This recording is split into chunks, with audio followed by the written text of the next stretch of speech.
I think that as cartoonists, I mean, that's one of the essential things we understand is like our whole medium is about restrictions. I mean, it's a very funny little medium that's like got a small little set of rules that hold you down onto these little boxes and little balloons. And like compared to many other artistic mediums that are expansive, I think that cartooning is inherently like reductive. And I think that one of the great elements of like how cartoonists operate is world building.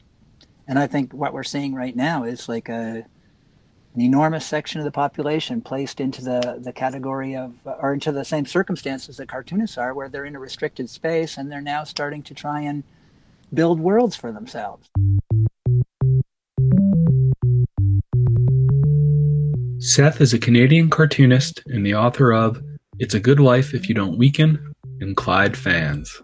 You know, I've got a real fetish with isolation and being inside. That's why Clyde is so much about people just walking through rooms.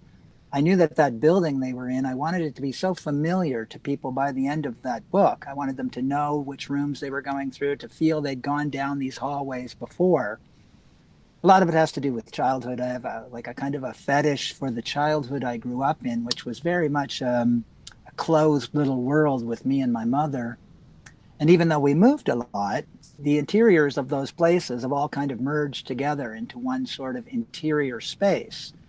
So the funny thing about this isolation that's going on right now is in a lot of ways it plays into my kind of ideal fetish of living inside a bubble. The minute I had enough money to get out of the corner of a bedroom, my whole purpose was to create a space where I could, like, you know, kind of create, like I said earlier, a bubble around me that's like that keeps out much of the reality of the real world. I mean, this studio is a little lighted island in a very dark space. Unlike like a painter or a sculptor, I don't feel like any need for like natural light. So I'm in a basement. I was in a basement in the last house too. And very much of it is like literally just so that I will have around me like all these elements that are comforting. It is very much like a little womb down here. The media I have down here, like the old movies that might be playing in the background, the music, the very sense of comfort is all here kind of to recreate the experience I had as a child, which was that to try and have that experience again of the way I worked then, which was for pleasure and for escape, I suppose, like a kind of escape into what I call like a fantasy world. I mean, this is what so many cartoonists did as kids. You created like your fantasy characters and then you drew your little stories about them. And this was like some sort of way to interact with fantasy that isn't the same as daydreaming. A lot of Clyde was about trying to talk about that sort of retreat from the world, and whether that was that retreat from the world is a failure, like a sign of failure, or is it a sign of is it a healthy thing? Or is it healthy or unhealthy to try and be away from people, to try and live in your own little made-up bubble? It's funny, you know. I was just reading a book, coincidentally, called what's it called? Solitude, and it's a book by what's his name, Anthony Storr, and it's sort of a book about. I'm only about a quarter of the way in, but it's about the value of solitude and whether solitude is like, well, as a psychologist, he's talking a lot about how we're judged by how well we get along with other people. If you don't get along with other people, something's wrong with you. But rarely do they talk about how well you get along with yourself. And I thought this was interesting because as much as I'm interested in solitude, I hadn't given it a tremendous amount of thought about when it is culturally valuable to get along with yourself. And the one that struck me so strongly is he was talking about grief. Grief is the one time when you're sort of instructed that you have to learn to live with yourself. It's like they don't tell you to immediately go out and make new relationships. It's understood that after the death of a loved one, you will make new relationships probably. But there's always kind of an idea in grief that you're supposed to spend some period of time alone and learning to be healthy being alone. And then, you know, I mean, I think anytime someone gets married too quick after the death of a spouse, we all cluck about it. We expect people to have at least a year of suffering. So I thought that was an interesting take on it. I hadn't given it much thought, and I thought, like, this may be a very interesting period where a lot of people are being forced to confront the nature of being alone. For myself, I'm very comfortable being alone, although that is an illusion too. A big part of being comfortable being alone is not being forced to be alone. So that sense of my wife being right upstairs, like hearing her walk around the floor, that's extremely comforting to me. It wouldn't be that comforting to me if I was in here by myself at the 1 month mark. I'm sure there are quite a few people out there right now that are doing that. And I'm sure that this has been quite an experience. I think a lot of people are grieving right now as well. Like, they're grieving these futures that they thought they had, these plans that they made, these ambitions that they had, the people they thought they were going to be. Absolutely.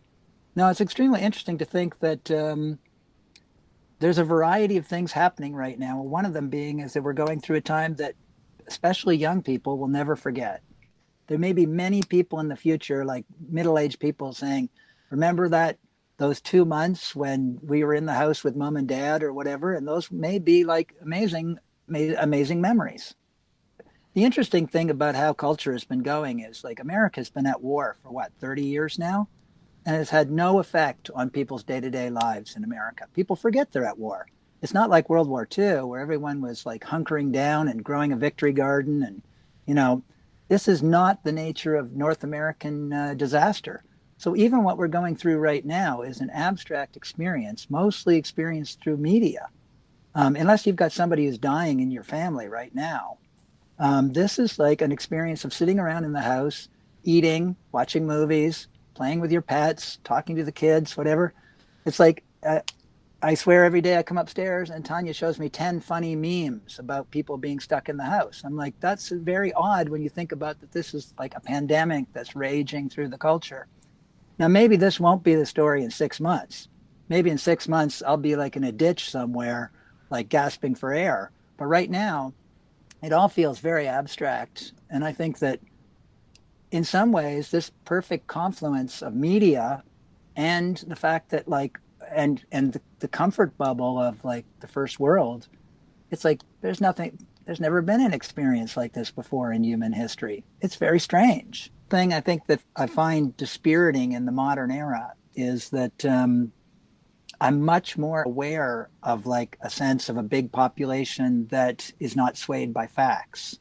And that was always true, except I think the difference is now you're seeing it in a way you never saw it before.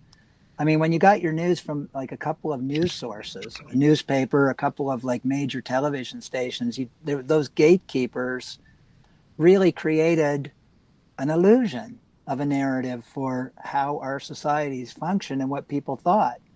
This opening up of the internet where everyone speaks, it's a mixed blessing.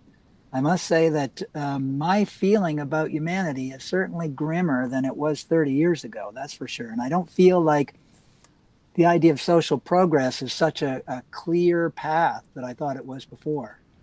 A good section of the first world has been put on sabbatical. So everybody's got like a period now where they can think about trying to do something. I'm certainly watching my wife upstairs going through several projects as she's working her way through things. I know for myself, that hasn't really changed much. I'm still plugging along exactly as I am every other day. The projects I'm working on that are money-making projects, I've certainly seen them become, how would I put this? It's like nobody's pushing me to get them done because the projects are on hiatus, sort of. So I've been designing a few album covers, working on some books, doing some magazine stuff. It's like all those deadlines sort of dissolved. The projects aren't canceled, but nobody is like, I've been working on a couple of these albums now that were supposed to be done 3 weeks ago. And, I'm just like rolling along. There's no pressure. They'll get done. Will they be put out? That's a good question. And certainly a ton of like promotional stuff is gone. Lectures I was going to give, trips I was taking, that stuff has vanished. I could see that putting a smile on your face, though. To some degree, I must say the lecture I had to give, I was quite happy in a way that I wasn't going.